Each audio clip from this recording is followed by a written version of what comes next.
પ્રભુ ઈસુ ખ્રિસ્તના નામમાં આપ સર્વને પ્રેમી સલામ. અને આજે ફરી એકવાર આપણે બાઇબલ અભ્યાસમાં જોડાઈ શકીએ એના માટે ઈશ્વર પિતાનો આભાર માનીએ છીએ. અને આપણે હવે નehemiah પુસ્તક આધારિત જ્યારે આ મહિનામાં અભ્યાસ કરી રહ્યા છે અને થોડી પ્રસ્તાવના આપણે ગત ગુરુવારમાં જોઈ અને એની પહેલા અધ્યાયની પણ થોડી છણાવટ કરવામાં આવી.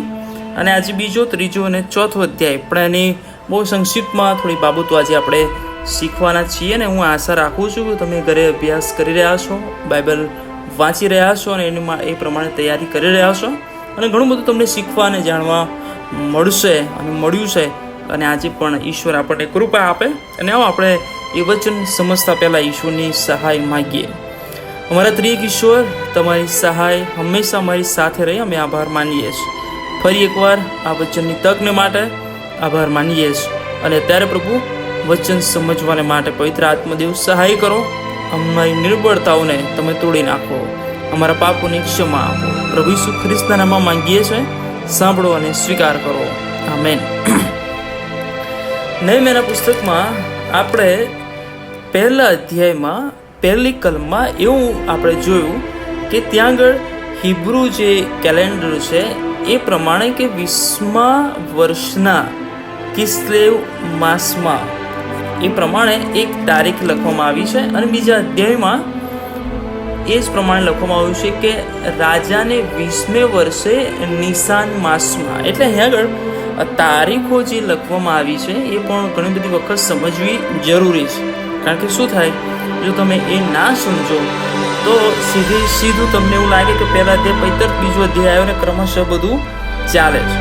પણ અહીંયા આગળ પહેલો અધ્યાય અને બીજો અધ્યાય એ બંને વચ્ચે જો તમે એની તપાસ કરો તો એ કેલેન્ડર જો તમે જોશો ગૂગલમાં સર્ચ કરીને તો એ વર્ષના અંતના છેલ્લા મહિનાઓની અંદરની એ શરૂઆત થાય છે કિસ્લેવ માસ એટલે. અને પહેલો નિશાન માસ જે છે એ વર્ષનો પહેલો મહિનો છે. અને એટલે એ જ્યારે એ જે માહિતી મળી નehemiahને અને માહિતી મળ્યા પછી એ જે પ્રમાણે એ દુઃખી થયો અને બધી બાબતો આપણે જોઈએ છે, ઉપવાસ કર્યો, પ્રાર્થના કરી, બધું. પણ ત્યારથી લઈને 4 મહિના પછી એક ઘટના એ બને છે જે બીજા અધ્યાયની અંદર લખવામાં આવી છે કે એ રાજાની આગળ એ જે જવાબદારી નિભાવતો હતો એ હતી કે કપ બિયરર તરીકે, એટલે કે પાત્રવાહક તરીકે, કે રાજા જે ખાય એને ચાખવાનું યોગ્ય છે કે નહીં, રાજાની આગળ પીરસવા લાયક છે કે નહીં, દ્રાક્ષરસ અને બીજી પણ બધી બાબતો જે રાજાને લગતી છે અથવા દરબારને લગતી છે, ખાણીપીણીને લગતી છે, એની જવાબદારી વિશેષ એમને આપવામાં આવી હતી. ને એટલે આ દ્રાક્ષરસ લઈને જ્યારે રાજાની સમક્ષ આવે છે, જો લખ્યું છે પ્રમાણે કે તે સમયે તે દ્રાક્ષરસ લઈને રાજાને આપ્યો અને લખ્યું છે પ્રમાણે કે હું કદી એ પહેલાં તેની હજુરમાં ઉદાસ થયો નહોતો.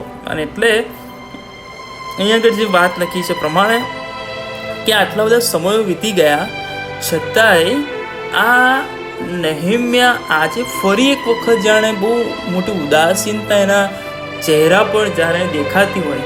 અને એટલે રાજા પણ પૂછી કાઢે છે કે ભાઈ તું માદો નથી, કારણ કે તું વ્યવસ્થિત છે, ચાલવાની ઢબ સારી, બધું હશે, વ્યવસ્થિત દેખાતો હશે, પણ કે તારું મોં એ ઉદાસ છે. અને એટલે લખ્યું છે પ્રમાણે એ જાતે જ જવાબ આપે રાજા કે આ તો કે મનનો ખેદ વગર બીજું કંઈ નથી. અને એટલે એ બીધો કે હવે મારા મનની વાત જાણવાની અપેક્ષા રાખશે, કારણ કે આ બંદીવાસમાં અને બંદીવાસના સમયોમાં હતા. અને એટલે હવે પોતાના રાજ્ય વિશેની વાતો જાણે, કેવી રીતે માહિતી મળી, શું આ બધું. એટલે ઘણી વખત ગભરાવા જેવી બાબત બને, એટલે કે બીધો. પણ છતાં એ કહે છે કે એણે ત્રીજી કલમ લખ્યું છે કે રાજાને કીધું, શું કહે છે કે જે નગર મારા પિતૃની કબરોનું સ્થાન છે તે ઉજ્જળ પડ્યું છે. લખ્યું છે કે તેના દ્વાર અગ્નિથી ભસ્મ થઈ ગયા, તેથી મારો ચહેરો ઉદાસ કેમ ના હોય. એટલે કે છે કે બહુ સ્વાભાવિક વસ્તુ છે કે ભાઈ મારા વતનની અંદર જે પરિસ્થિતિ છે એને જોઈને મને દુઃખ લાગે છે, મને તકલીફ અનુભવાય છે. એટલે આ સમયે રાજા એ બહુ સરસ વાત કહે છે કે તારી અરજ સી છે, તારી ઈચ્છા એ સી છે. અને એટલે એવા સમય હું તમે હોય તો બધા તૂટી પડે કે આમ છે ને તેમ છે ને ફલાણું ટેકનું આ કરો તે કરો.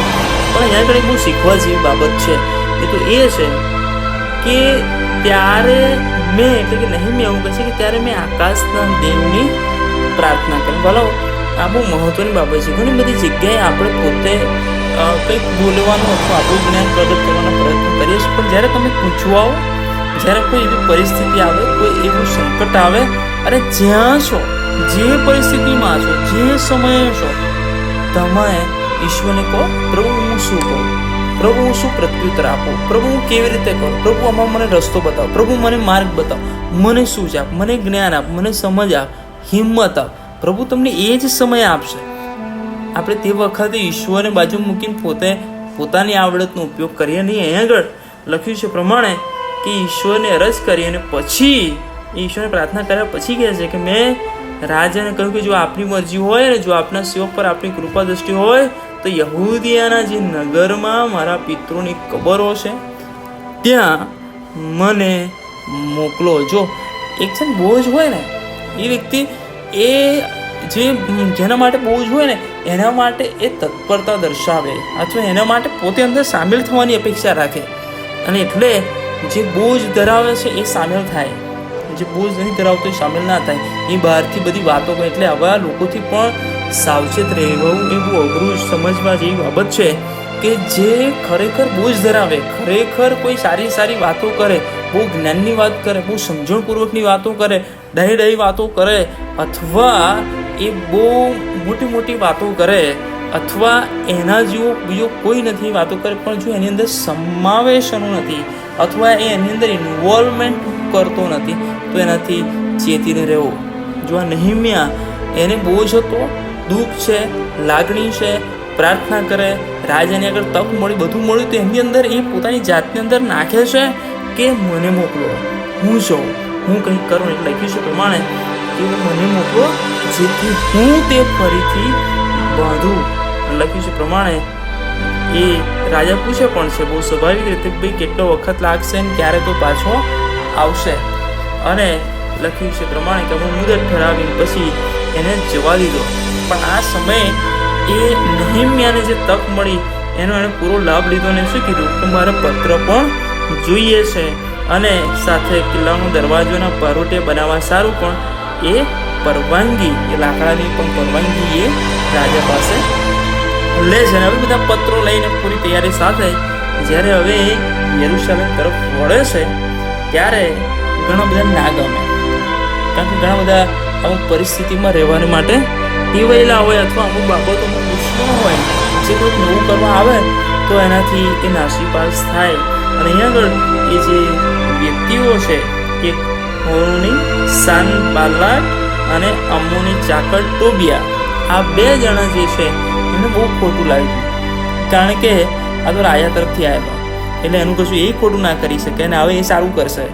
અને એટલે એ લોકો એ વ્યક્તિથી હેરાન થયા. પણ એ બાબત બાજુ પર મૂકીને જો મહત્વની બાબત કે આ યરુશલેમ આવે, 3 દિવસ સુધી રહેશે અને ત્યાં આગળ એ રાત્રે ઉઠીને થોડાક માણસો લઈને એ યરુશલેમ માટે જે કરવાની ઈશ્વરે એને પ્રેરણા કરી હતી એને કોઈને કીધું નહીં, અને જાનવર પર બેસીને એ રાત્રે એ નીકળ્યા અને બધી ચકાસણી કરી કે શું થયું છે, કઈ જગ્યાએ કયા પ્રશ્નો છે, કઈ જગ્યાએ શું બન્યું છે, કઈ બાબતો છે, એ બધું નિરીક્ષણ, ઓબ્ઝર્વેશન કર્યું. અને એક્શન કરતાં એ ઓબ્ઝર્વેશન એ બહુ મહત્વનું છે. તમારું ઓબ્ઝર્વેશન હશે, પ્લાનિંગ હશે અને પછી એક્શન હશે તો બધું એ સફળતા તરફ એ લઈ જઈ શકે છે. એટલે અહીંયા આગળ આ એક વ્યક્તિ જે છે નહેમ્યા, એણે બહુ સરસ રીતે કે પોતે આવ્યો છે, કેમ આવ્યો છે, શાના માટે આવ્યો છે, કોઈને કશું કહેતા નથી, પણ 3 દિવસ બધું ઓબ્ઝર્વેશન કરે છે, નિરીક્ષણ કરે છે અને પછી એ ધીરે ધીરે એના માટે એ આગળ વધે છે. અને લખવામાં આવ્યું છે પ્રમાણે ત્યાર પછી એ બધી બાબતોની ચકાસણા કર્યા પછી 17મી કલમ તો કે ભાઈ મેં તેઓને કહ્યું, જો 15મી કલમથી એ જે બધી બાબતો હતી એ લખ્યું કે હું રાત્રે નાળાને કાંઠે ગયો, બધું અવલોકન કર્યું અને ખીણની દરવાજે બેસીને પાછું આવ્યો, કંઈ ગયો હતો, શું કર્યું હતું, એ ત્યાંના જે અધિકારીઓ હતા એમને કોઈને કશી વાત કરી નહીં. અને લખ્યું છે પછી મેં તેઓને કહ્યું, બધું પૂરું થઈ ગયા પછી બધાને ભેગા કર્યા ને પછી કીધું, શું કીધું કે આપણે કેવી દુર્દશામાં પડ્યા છીએ અને આપણે કેવી પરિસ્થિતિમાં છીએ કે એ આપણે સુધારવી જોઈએ. અને કે તમે બધું જુઓ છો, તમે એમાં રહો છો, તો હવે આપણે કંઈક સારું કરીએ, યરુશલેમનું કહે કોટ બાંધીએ, એટલા માટે કે આપણે નિંદાપાત્ર ઠરીએ નહીં. કિલ્લો એ સુરક્ષાનું, સલામતીનું એ નિશાની છે. અને એટલે એના માટે આ લોકોને તૈયાર કરે છે. અને લખ્યું છે પ્રમાણે કે ઈશ્વરની કૃપા દ્રષ્ટિ, આ નેહેમ્યા અને એઝરા અને તે સમયના આગેવાનો એ ઈશ્વરની કૃપા દ્રષ્ટિને બહુ માન આપે છે કે ઈશ્વરની કૃપા દ્રષ્ટિ અમારા પર હતી. અને એટલે કહે છે કે રાજાએ જે કર્યું કીધું એ પ્રમાણે કહે છે કે આપણે કરીએ. લખ્યું છે 18મી કલમ કે મારા દેવની કૃપા દ્રષ્ટિ મારા પર હતી તે વિશે, અથવા રાજાએ મને જે વચનો આપ્યા તે વિશે મેં તેઓને કહ્યું ને શું કીધું, ઉઠો આપણે બાંધીએ. શું લખ્યું છે? ઉઠો આપણે બાંધીએ. બીજાઓને પારકાઓને તૈનન બોલાવી લાવવાની વાત નહીં, પણ આપણે બાંધીએ, આપણું છે આપણે કરીએ. અને પ્રમાણે એક ઉમંગ અને એક જોશ ત્યાં ભરાય છે. પણ જે દુશ્મનોની વાત આપણે અગાઉ કરી, સાનબલ્લાટ ને ટોબિયા અને પછી બીજા જે ગેશેમ છે અરબી, એ બધાએ શું કર્યું, હસી કાઢ્યું. કારણ કે ઘણી બધી વખત આપણને પણ ઘણા બધા લોકો ઓળખતા હોય છે, આપણી કેપેસિટી અને આપણી કાર્ય પદ્ધતિને આપણો સ્વભાવ ઘણા બધા લોકો જાણતા હોય છે. એટલે એ રીતે હવે વિચારે પણ ખરા કે ભાઈ એમની કેપેસિટીમાં ના આવે અથવા આ ના કરી શકે, કરવાનું તો અત્યાર સુધી કરી નાખ્યું હોત. અને એટલે એ બધા લોકો હસે છે, એમની હસી ઉડાવે છે. અને લખ્યું છે પ્રમાણે કે તેઓ તિરસ્કાર કરો ને. એટલે આ નેહેમ્યા તેવું કહે છે કે મેં તેઓને ઉત્તર આપ્યો. આજે લોકો હસી કરતા હતા, એમને કહે છે મેં ઉત્તર આપ્યો. શું કીધું? આકાશનો દેવ અમને ફતેહ આપશે. એમને કીધું કે ઈશ્વર જે અમારો છે, અમારો પ્રભુ છે, એ અમને વિજય અપાવશે. અને પણ એમને માટે શું કીધું કે હવે તમારો કંઈ વિશ્વ કે હક કે સ્મારક યરુશલેમમાં નથી એ જાણજો, કારણ કે તમે આની અંદર કોઈ ઇન્વોલ્વમેન્ટ તમારું નથી ને એટલે એમને સંપૂર્ણપણે બાકાત છો એમ કરીને એમને જાહેર કર્યું. હવે પછી હું 3જો અધ્યાય આપણે કશી બાબતો વાંચતા નથી, પણ તમે ઘરે વાંચજો. એની અંદર બધી મરામત કરી અને બધા જે દરવાજાઓ સમાર્યા અને જે બુરજ બાંધ્યા, બધી જે બાબતો કરી, એની અંદર કોઈ બહારની વ્યક્તિ નહોતી, કોઈ અલગ વ્યક્તિ નહોતી, પણ જે હતા એ બધા ત્યાંના જ લોકો, ઇસરાયેલી લોકો જ, યહૂદી લોકો જ.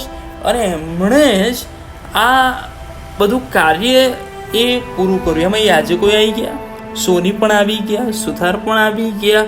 અને એની અંદર બધા જ પ્રકારના લોકો, વેપારીઓ જે હોય બધાએ પોતાનો સમય આપ્યો. એમને જે આવડતું, જે કરી શકે, જે નેહેમ્યાએ દોરવણી આપી એ પ્રમાણે બધાને અલગ અલગ જવાબદારી, અલગ અલગ દરવાજે, અલગ અલગ ઘરા, અલગ અલગ નજદીકમાં જે પ્રમાણે વ્યવસ્થા બધી ગોઠવી અને એ પ્રમાણે એક આખું કાર્ય એ વ્યવસ્થિત કરવામાં આવ્યું. હવે આ બાબત જો શીખવા જેવી છે કે અત્યાર સુધી આ લોકો ત્યાં જ હતા, આ લોકો પણ કરી શકતા હતા, કારણ કે નેહેમ્યાએ બીજા બહારના તો ભાડે માણસો લાઈને કામ નથી કરાયું, એમની પાસે જ કરાયું. તો શું આ લોકો ના કરી શકત? શું આ લોકો કરવાના માટે કેપેબલ નહોતા?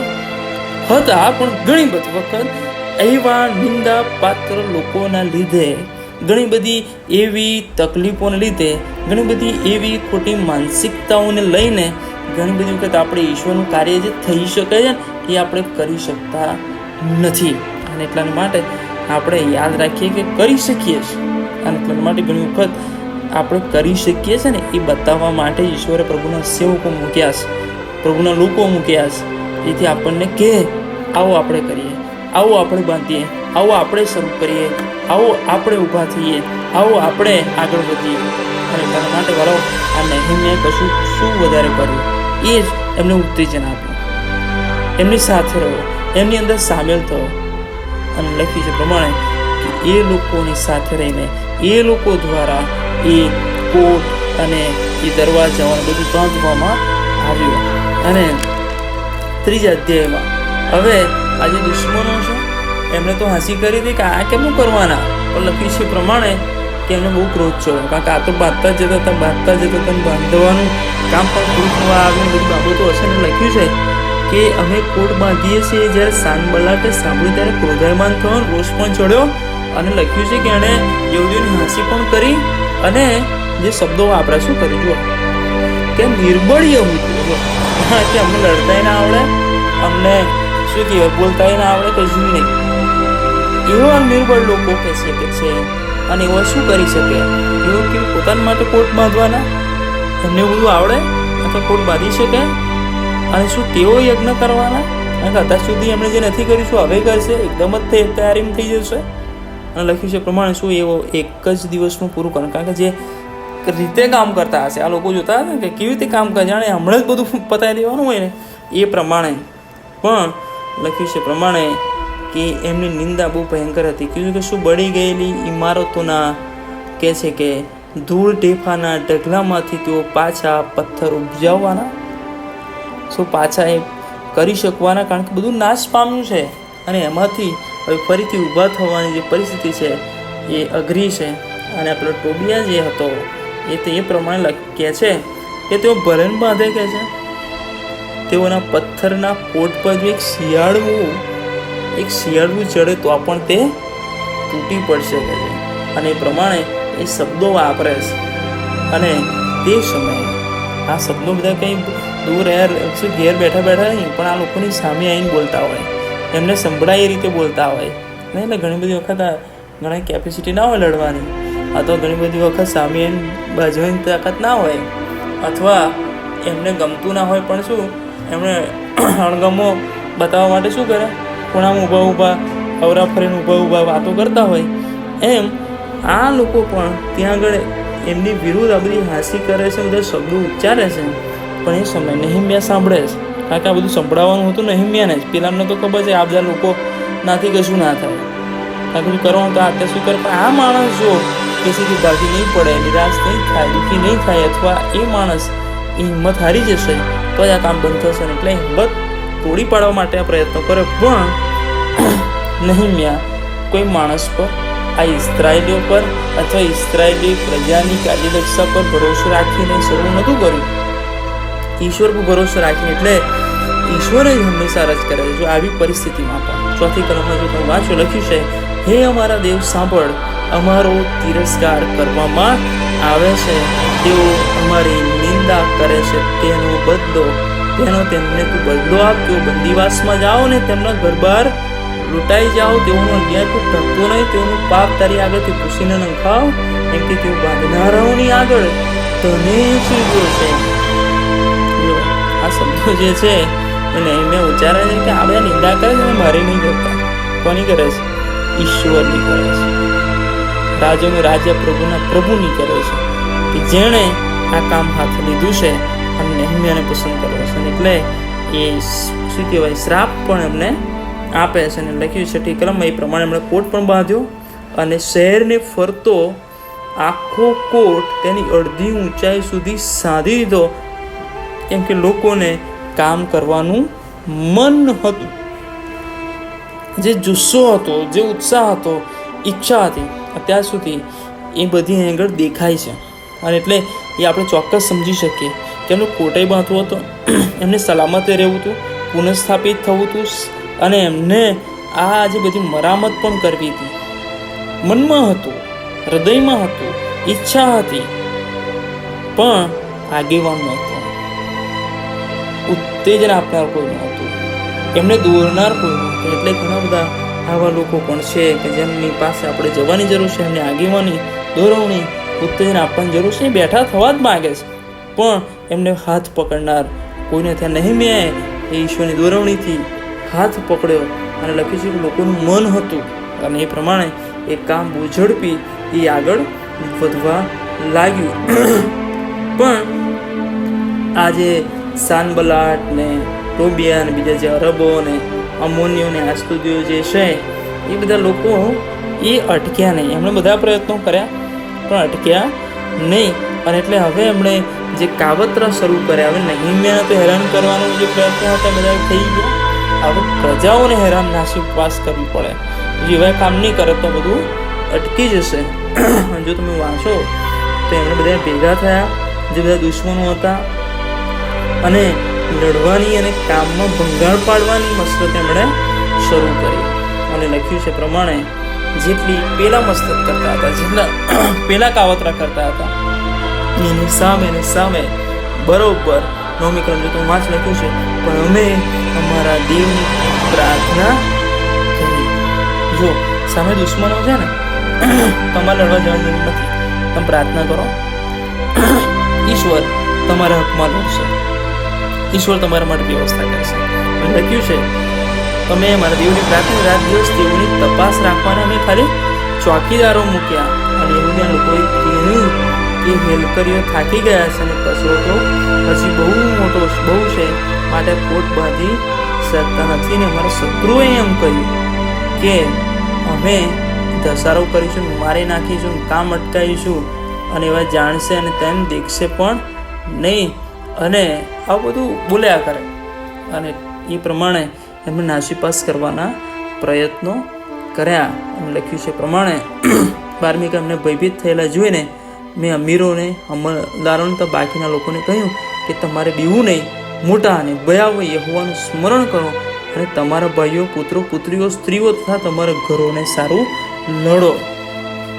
હવે જો અહીંયા હવે નહીમ્યા એક બીજી દિશા તરફ પણ લઈ જાય છે, કારણ કે એમની બીક વધી ગઈ, એમની હિંમત જાણે તૂટી ગઈ હોય ને એવું આ નહીમ્યા જોઈ શકે છે. એટલે એમને કહે છે કે ભાઈ તમારે બીવાની જરૂર નથી, ઈશ્વર આપણી સાથે છે અને ઈશ્વર આપણને વિજય અપાવશે, અને એટલાને માટે યહોવાનું સ્મરણ કરો, તમારે બીવાની જરૂર નથી, ઈશ્વર તમને વિજય અપાવશે, ફતેહ અપાવશે. શરૂઆતમાં કીધું એ પ્રમાણે. અને એટલે તમારે અત્યારે જે આ કામ છે, જે લડત તમારે આપવાની છે, એ તમારા ભાઈઓને માટે, તમારા પુત્રોને માટે, પુત્રીઓને માટે, સ્ત્રીઓને માટે, તમારા ઘરોને માટે, આવતી પેઢીને માટે તમારે આ કામ કરવાનું છે. એ લડત જો પણ આપવી પડે તેમાં એ તમારે ડિફેન્સ પણ કરવું પડશે. એટલા માટે હિંમત હારશો નહીં, ઈશ્વર આ તક આપી છે અને જવા દેશો નહીં. અને જ્યારે શત્રુએ સાંભળ્યું કે અમને તેઓના ઈરાદાની ખબર પડી છે ને દેવે તેઓની મસલત રદ કરી છે, ત્યારે અમે સર્વ કોટ પર પોતપોતાના કામમાં પાછા. જો ગજબનું કાર્ય થયું, મેં કે તમે લડવાઈ જવાની તૈયારી બધું કરો, પણ ઈશ્વર તમારું લડી લે. એમ અહીંયા આગળ આ બાબત એ બની છે. અને એ પ્રમાણે બધા લોકો હવે જ્યારે કામ કરવાની શરૂઆત કરી ત્યારે એમણે પણ એ વખતથી લખ્યું છે અડધા ચાકરો કામે લાગે અને બીજા અડધા શું કરે, ભાલન ઢાલો ધનુષ લઈ કવચ લઈને ભરે, કે બીજાને ખબર પડે કે આ બધા તૈયાર જ છે, બરાબર. અને એ રીતે એમણે આયોજન પ્લાનિંગ કર્યું કે જેથી કરીને અમને બીક ના લાગે, કામ ઝડપી સ્મૂથલી અને વ્યવસ્થિત જે રીતે નિર્ધારિત કર્યું છે પ્રમાણે એ થયા કરે. અને એમ તેઓ કામ કરતાં કરતાં આગળ વધ્યા. લખ્યું છે પ્રમાણે 21મી કલમમાં આ પ્રમાણે કામ ચલાવતા હતા. અડધા લોકો ફાટે ત્યારથી તારા દેખાય ત્યાં સુધી ભાલા લઈને ઊભા રહેતા. અને વળી તે જ સમયે મેં લોકોને કહ્યું કે દરેક માણસે પોતાના ચાકર સહિત યરૂશાલેમમાં ઉતારો કરવો, કે રાત્રે તેઓ મારી ચોકી કરે ને દિવસે મહેનત કરે. અને આ પ્રમાણે એક બહુ ગજબની એ વ્યવસ્થા આ નહીમ્યાએ ગોઠવી. અને લખ્યું છે એમ હું મારા ભાઈઓ, મારા સેવકો, તમારા હાથ નીચેના રક્ષક સિપાહીઓ એઓમાંનું કોઈ પણ પોતાના વસ્ત્રો ઉતારતો નહીં, પ્રત્યેક પોતાનું શસ્ત્ર સાથે રાખીને જ પછી પણગઢ પર જતો. એટલે બહુ મહત્વની બાબત છે કે 2, 3, 4 અધ્યાયમાં કે ઈશ્વરની કૃપા દ્રષ્ટિ પ્રાર્થના એ બહુ કેન્દ્ર સ્થાને છે. કામ છે પણ ઈશ્વર એ કેન્દ્ર સ્થાને છે. ઈશ્વર તરફથી હિંમત મળે છે, ઈશ્વર સહાય કરે છે, ઈશ્વરની કૃપા દ્રષ્ટિની જરૂર છે. એ બધી બાબતો એ નહીમ્યાના જીવનમાં વણાયેલી છે ને એટલે એ જ રીતે એ આગેવાની આપે છે, ઈશ્વરના ધોરણે આગેવાની આપે છે, ઈશ્વરના વચનો પ્રમાણે એ આગેવાની આપે છે. એટલે આપણે એ જ પ્રમાણે એ જીવનમાં આગળ વધીએ, આશીર્વાદિત થઈએ અને પ્રાર્થનાને ક્યારે હલકી ના કરીએ. કૌટુંબિક પ્રાર્થના, વ્યક્તિગત પ્રાર્થના, બાળકો સાથે, પરિવાર સાથેની પ્રાર્થના એ હંમેશા આપણે જીવનમાં વણાયેલી રહેવી જોઈએ. અને એટલે આ પુસ્તકનો જો આપણે આગળ અભ્યાસ કરી જોઈશું કે કેવી રીતે ઈશ્વર એ સહાય કરે, મદદ કરે, કેવી રીતે એમને પુનઃસ્થાપિત એ કરવામાં આવે છે. હું આશા રાખું તમે એ કેટલા દરવાજા હશે અને દરવાજાના નામો શું છે એ તમે તૈયાર રાખશો અને તમે એનો અભ્યાસ પણ કરશો એવી ખાસ વિનંતી કરવામાં આવે છે. આ બાઇબલ અભ્યાસ દ્વારા ઈશ્વર તમને એનો આશીર્વાદ આપે. આવો પ્રાર્થના કરીએ. પ્રેમાળ ઈશ્વર, તમારો આભાર માનીએ છીએ તમારા સેવકની સાક્ષીને માટે કે નહેમ્યા કેવી રીતે આ યુવાનને આપે છે, કેવી રીતે લોકોને તૈયાર કરે છે અને એના માટે પીઠ પર જે પ્રાર્થના અને તમારી સહાય હતી પ્રાર્થના કરીએ છીએ. અમને પણ એ પ્રમાણે આ પૃથ્વી પર જીવવાને માટે પવિત્ર આત્મદેવ સહાયને મદદ કરો. આ વચન માટે, અભ્યાસ માટે, તમારા પવિત્ર મનનને માટે મેં આભાર માનતા પ્રભુ ઈસુ ખ્રિસ્તના નામમાં માંગીએ છીએ. સાંભળો, સ્વીકાર કરો. આમેન. હવે આપણે તારનાર પ્રભુ ઈસુ ખ્રિસ્તની કૃપા, દેવનો પ્રેમ, પ્રભુ પવિત્ર આત્માની દિવ્ય અને મીઠી સંગત અને એનો આશીર્વાદ આપણ સર્વની સાથે અને અભ્યાસમાં જોડાયેલા બધા જ વાલાઓની સાથે હમણાંથી સદા સર્વકાળ સુધી રહો. આમેન.